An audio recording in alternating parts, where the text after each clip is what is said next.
Alors pourquoi est-ce que Bitcoin et l'ensemble du marché crypto continuent de baisser? Une baisse entamée il y a maintenant plusieurs semaines et qui continue malgré une nouvelle baisse des taux et l'injection de liquidités promise par la Fed ce mercredi. Alors cette baisse des taux annoncée ce mercredi, on s'y attendait. L'ensemble du marché, que ce soit sur Bitcoin, sur les cryptos, mais aussi sur le S&P 500, le Nasdaq ou voire même sur l'or, tout le monde avait anticipé cette nouvelle baisse des taux. On en avait suffisamment parlé ici et les principales news sont venues un petit peu plus tard dans la soirée de mercredi, notamment avec le discours de Jérôme Powell. Et j'ai préféré temporiser un petit peu avant de te faire cette vidéo aujourd'hui. Je pense que j'ai bien fait parce que depuis, on a d'autres news qui viennent expliquer un petit peu l'ambiance morose sur les marchés. Si tu ne me connais pas encore, je m'appelle Sylvain, tu es ici sur Objectif Lune, on parle de crypto, de macroéconomie, d'investissement, de flux financiers et tout ça de la manière la plus simple possible pour que tout le monde ait le maximum d'informations. Alors, si tu ne nous as pas encore rejoint, je t'encourage à le faire en t'abonnant en cliquant par ici. Pense également à activer la petite cloche pour recevoir les notifications. Et si tu apprécies déjà cette vidéo, lâche-nous un like, ça met notre travail en avant. L'algorithme YouTube adore ça. Et nous aussi, et je t'en remercie. Allez, on enchaîne. Depuis mercredi, Bitcoin glisse doucement vers le sud. Dans la nuit suivant l'annonce de la baisse des taux, on a eu un joli pump. Et depuis, c'est un calme plutôt descendant, on va dire. Alors, dans cette vidéo, on va analyser tout ça et dire les choses franchement. Est-ce que c'est mort? Est-ce que le bull run est terminé? Est-ce qu'on va rester dans la même galère qu'actuellement? Et tout ça pour plusieurs mois. Première chose qu'il faut comprendre, et tu t'en doutes, c'est que la baisse des taux n'était pas vraiment une surprise. Les chances qu'elle ait lieu étaient de 95%. Et la semaine dernière, les gros, on va les appeler les gros, se sont positionnés à l'achat en espérant que la Fed annonce également une injection de liquidité. Et c'est ce qui a entraîné une hausse des marchés les jours précédant le discours de Powell. Certains y ont même vu la possibilité d'un retour du quantitative easing, quelque peu anticipé. Au final, la Fed a effectivement annoncé la baisse des taux et les achats de bons du Trésor pour un montant de 40 milliards de dollars dès ce mois-ci. Et c'est là que les gros investisseurs ont commencé à encaisser leurs profits.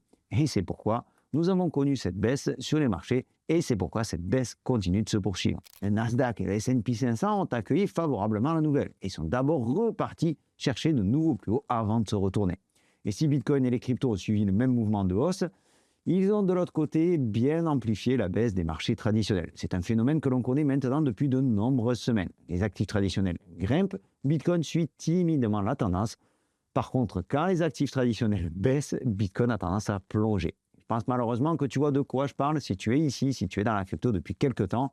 Et je vais aller un petit peu plus loin sur les marchés traditionnels parce qu'ils pèsent grandement sur ce qui se passe actuellement.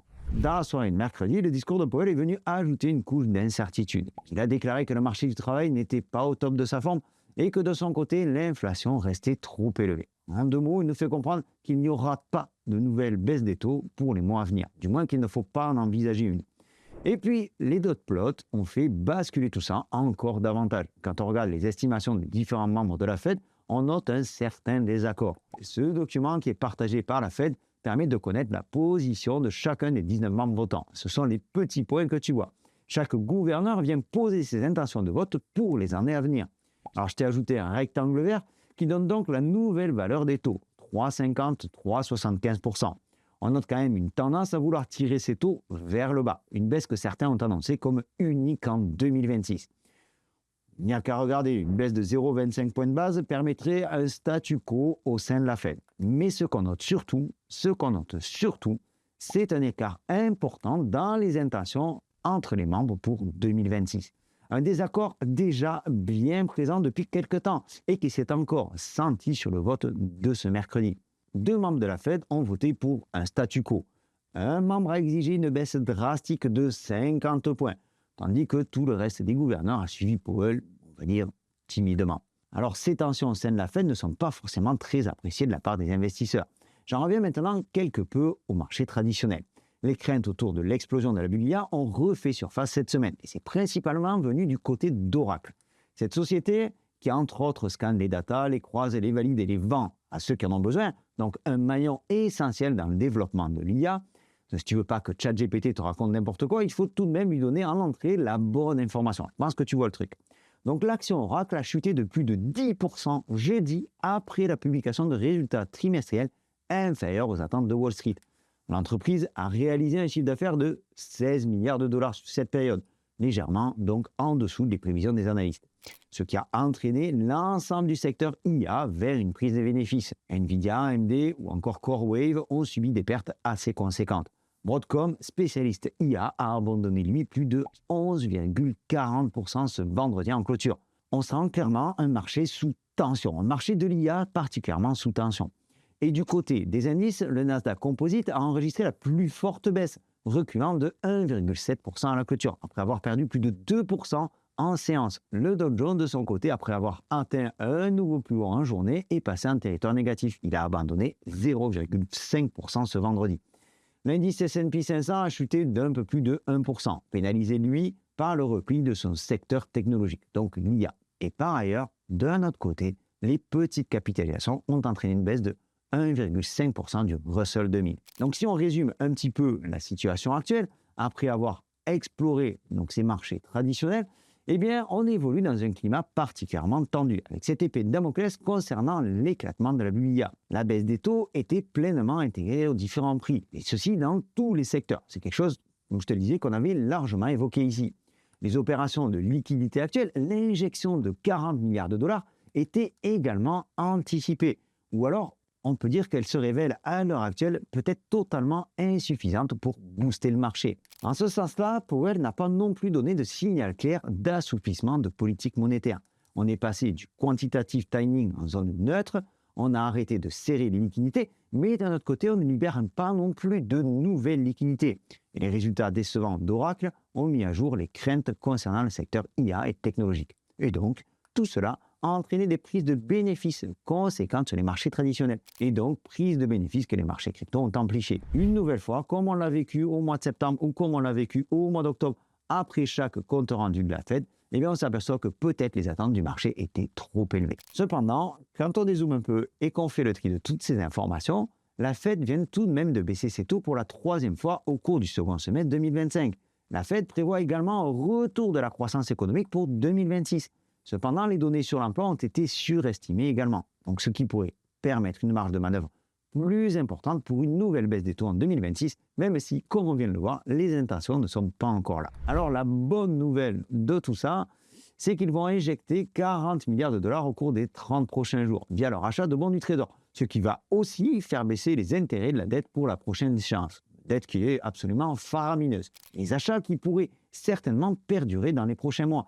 Parce que autant les investisseurs ont été déçus de cette mesure qu'ils jugent insuffisante, autant si ces rachats se poursuivent, eh bien cela pourrait dans quelques mois, avoir un impact positif sur les marchés. Parce que 40 milliards, au final, aujourd'hui, c'est rien pour les marchés. À titre de comparaison, Nvidia seul, c'est plus de 4 000 milliards de dollars. Bitcoin, c'est 1800 milliards de dollars. Alors si on fait un rapide calcul, si l'entièreté de ce montant était injecté sur Bitcoin, donc si on ajoute 40 milliards de dollars à la capitalisation de Bitcoin, sachant qu'il y a aujourd'hui quasiment 20 millions de Bitcoin en circulation, eh bien ça ferait monter le prix du Bitcoin de seulement 2000 dollars. Donc autant te dire que 40 milliards de dollars à l'échelle de la liquidité mondiale, c'est une goutte d'eau dans l'océan. Mais ce qui nous importe ici, c'est bel et bien l'intention, et l'intention future. Alors de notre côté, un autre élément qui pèse sur les marchés, c'est la situation du Japon. On en a déjà parlé sur la chaîne il y a quelques jours. D'ailleurs, si tu n'es pas encore abonné, je me permets de t'inviter une nouvelle fois à le faire tout de suite en cliquant par ici. Ça nous aide beaucoup, et puis ça te permet de nous suivre si tu actives la petite cloche des notifications. Et si tu veux nous donner un petit peu de force, pense à liker la vidéo. Avec ce petit pouce bleu, YouTube met en avant la vidéo et ça permet de partager le message au plus grand nombre. Donc le Japon qui a confirmé sa hausse des taux pour le 19 décembre, hausse de 25 points de base, ce qui porterait le taux directeur à 0,75%. Alors c'est rien à côté des 3,5% de la Fed ou des 2% de la Banque Centrale Européenne. Mais c'est surtout que c'est un taux jamais vu au Japon depuis 30 ans. Et des rumeurs avancent que la hausse pourrait se poursuivre en 2026, avec pour objectif un taux dit neutre situé entre 1 et 1,5% d'ici début 2027. Alors l'effet immédiat de cette situation, la hausse des taux au Japon et la baisse aux États-Unis, c'est une balance qui se déséquilibre. Et les investisseurs japonais pourraient être amenés à vendre leurs investissements aux États-Unis, leurs actions américaines, pour rembourser la dette contractée aérienne.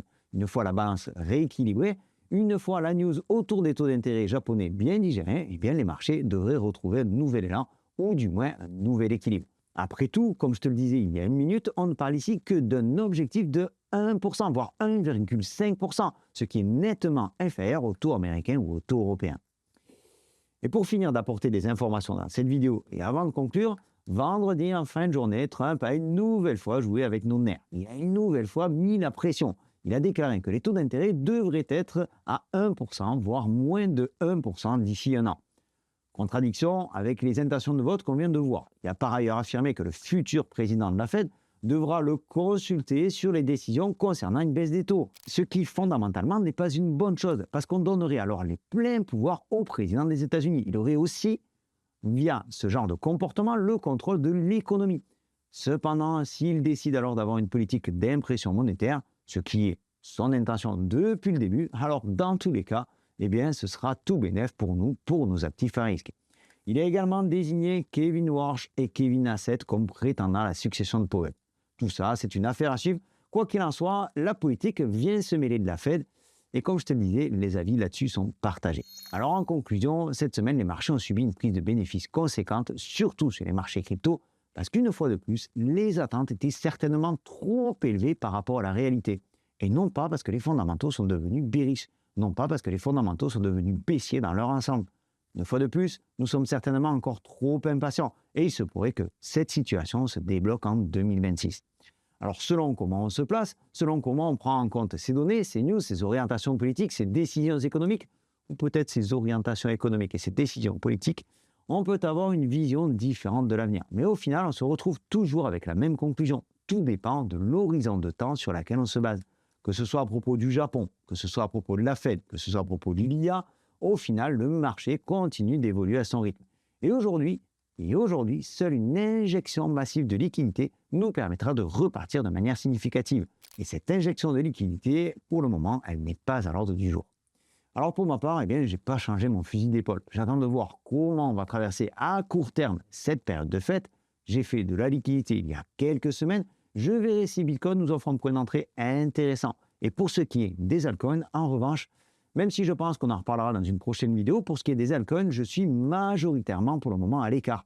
Même si je vois passer des informations comme quoi la dominance de Bitcoin est en baisse et qu'on pourrait avoir une alt season bientôt, etc., etc., je ne suis pas convaincu qu'aujourd'hui le marché soit assez fort, soit assez propre, assez sain pour qu'on puisse s'exposer significativement sur les altcoins. Voilà, j'en ai terminé avec la vidéo d'aujourd'hui. J'espère qu'elle vous a plu, j'espère qu'elle t'a plu, j'espère qu'elle t'a apporté des éléments de réponse à propos de la situation actuelle. Pour ma part, comme je te le disais, je garde confiance à l'avenir. Il n'y aura que 21 millions de Bitcoin, il n'y en aura pas pour tout le monde. Alors si tu as aimé cette vidéo, je t'invite à la liker, ça lui donne de la force. YouTube adore ça et moi aussi. Dis-moi en commentaire ce que tu penses de tout ça. Est-ce que toi aussi tu prends un petit peu de recul? Mais surtout, est-ce que tu ne lâches pas? C'est important de ne pas lâcher dans les périodes de doute comme on le vit en ce moment. On le dit souvent, mais c'est dans ces moments-là qu'on prépare les gains futurs. Est-ce que donc tu prends un peu de recul? Comment tu vois, comment tu vis la situation? Je suis curieux de tout ça. Laisse-moi ton avis en commentaire. C'était Sylvain, je te souhaite une excellente continuation. Je te donne rendez-vous dans une prochaine vidéo. D'ici là, prends soin de toi et de tes cryptos. Ciao!